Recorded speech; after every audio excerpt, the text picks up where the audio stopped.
CBSE संदर्भात एक महत्त्वाची बातमी आहे। सीबीएसईने 2026 पासून वर्षापासून दोनदा 10वीच्या बोर्डाची परीक्षा घ्यायचा निर्णय घेतलेला आहे आणि त्याला मान्यता सुद्धा दिली आहे। परीक्षा नियंत्रक संयम भारद्वाज यांनी ही घोषणा केली आहे। त्यामुळे पुढच्या वर्षीपासून सीबीएसईच्या 10वीच्या बोर्डाच्या वर्षातून 2 वेळा परीक्षा घेतल्या जातील।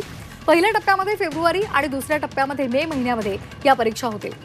10वीच्या बोर्डाच्या परीक्षेसाठी पहिल्या टप्प्यातील परीक्षेला हजर राहणं बंधनकारक आहे, तर दुसऱ्या टप्प्यातील परीक्षा पर्याय म्हणून आहे असं सुद्धा त्यांनी म्हटलेलं आहे।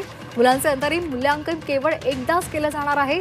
सीबीएसई बोर्डाच्या या निर्णयामुळे विद्यार्थ्यांना गुणपत्रिकेमध्ये सुधारणा करण्याची संधी मिळणार आहे। जर एखाद्या विद्यार्थ्याला पहिल्या टप्प्यातल्या परीक्षेमध्ये कमी मार्क मिळाले तर त्याला दुसऱ्या टप्प्यातील परीक्षेमध्ये चांगली कामगिरी करण्याची संधी आहे। केंद्रीय माध्यमिक शिक्षण बोर्डाने 10वीच्या वर्गासाठी वर्षातून 2दा परीक्षा आयोजित करायला मान्यता दिली आहे।